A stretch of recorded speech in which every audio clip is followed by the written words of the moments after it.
Salut à toi! Alors toute l'année, on est là, on présente des roues, on roule en ville, on va au boulot en roue. Ça, c'est la roue côté face. Et ben aujourd'hui, je voulais te parler de la roue côté pile. Et oui, parce qu'on est parti en randonnée. Comme ça, improvisé. Enfin, improvisé pour moi, parce qu'eux, ils ont préparé le trajet. Il n'y a qu'à profiter. Il y a un guide, et regarde-moi ça. On n'est pas bien là, sur la route, avec les petits coquelicots? Avec le blé. Bref, aujourd'hui, c'est ça que j'ai décidé de partager avec toi. C'est pour essayer de te faire comprendre pourquoi, en effet, aux États-Unis, la Sherman, les grosses roues marchent bien parce qu'ils veulent rouler vite. Je vais te faire comprendre pourquoi, en France, même sans rouler vite, eh ben, on est super content d'avoir des beaux bébés sous les pieds. Ben, c'est pour profiter de ça, tu vois. Un maximum. Du coup, reste avec moi et puis pour la balade, c'est parti!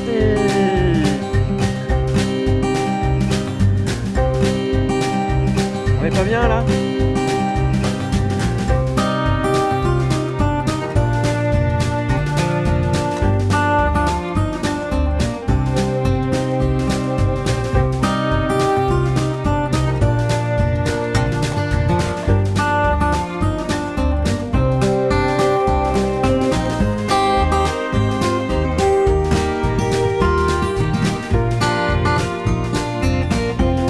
Regarde-moi cette route là. Vous voyez comme c'est beau, la cyclistique, c'est la qu'à bien se tenir. Hein. Tu peux traverser la France de long en large, en travers.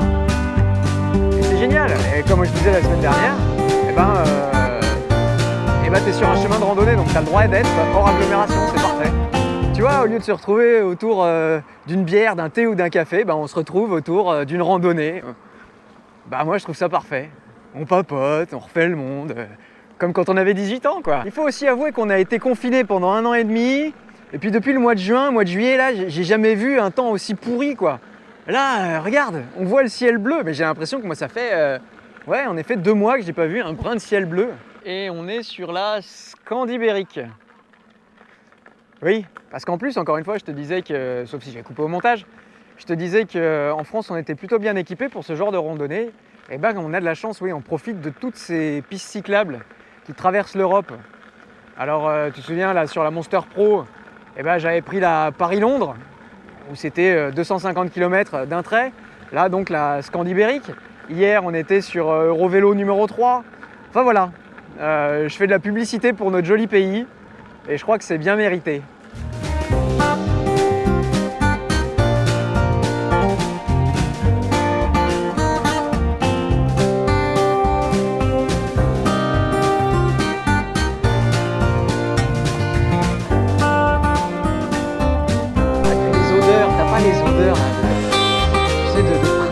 D'été, c'est bon tout ça, c'est bon.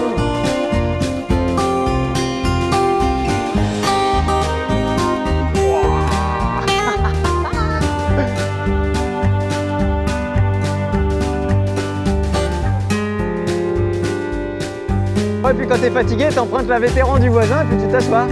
Voilà. Alors qu'est-ce que tu penses de cette RS?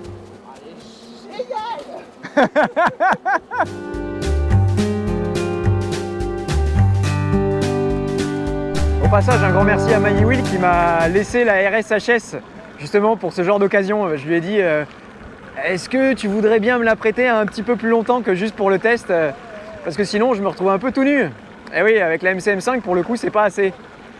Et évidemment, comme il est adorable, il a dit no problème man.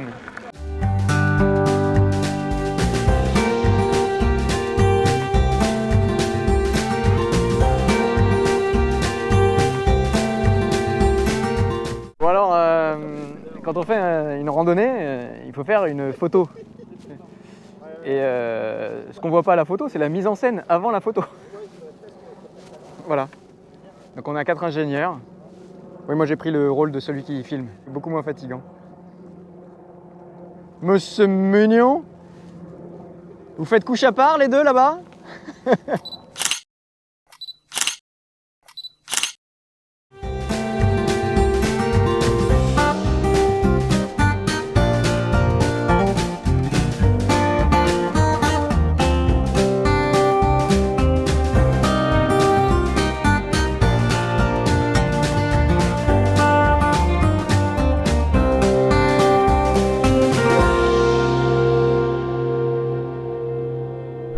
balade touche à sa fin, on est en train de rentrer vers le point de départ parce qu'on fait une boucle. Mais tu vois, je tenais à partager avec toi, même s'il y en a qui font mieux que moi, hein, qui ont des chaînes dédiées au road trip, tout ça. Je voulais partager avec toi ce côté-là de la roue électrique. Le côté moins urbain, le côté plus découverte, voyage. Regarde ça. Il n'y a pas besoin d'aller au bout du monde hein, pour découvrir des super paysages. Et puis pour s'amuser quoi. Et puis ça fait du bien aussi de retrouver des gens, de parler, de rigoler. 25 km/h hein. Mais là on est dans son château alors ça va. Ah. Ben voilà. Non vraiment c'est pour ça que souvent quand je teste des roues avec des autonomies moins fortes, bah, je dis que l'autonomie, il n'y en a jamais assez. Voilà. Parce que là, mine de rien, t'es content de pouvoir prendre ta roue et partir toute la journée. Sans recharger.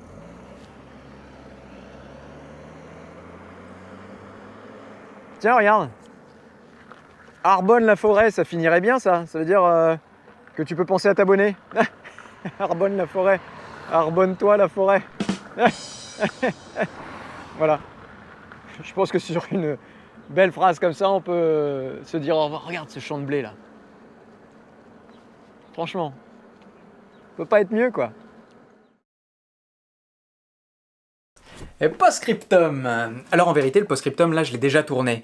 Seulement, je m'étais préparé 3 sujets. Enfin, il y avait 3 sujets desquels j'avais envie de te parler. Je pensais que ça durerait 5 minutes à peu près. Et puis, tu me connais. Quand il y a peu de sujets, moi, j'en parle beaucoup. Du coup, cette semaine, exceptionnellement, ou pas, peut-être que je recommencerai si ça marche bien et si ça te plaît, je sépare le post-scriptum de la vidéo pour pas la noyer, parce que j'ai un post-scriptum de 18 minutes sur une vidéo qui en fait 10, ça sert à rien.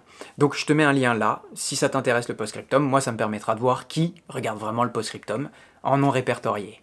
Voilà, donc je te dis à tout de suite dans le post-scriptum si jamais, et puis si jamais tu pars en vacances, tu vas aux Electric Games, tout ça, bonnes vacances, profite, ressource-toi pour recommencer l'année, waouh, plein de positivité, ciao.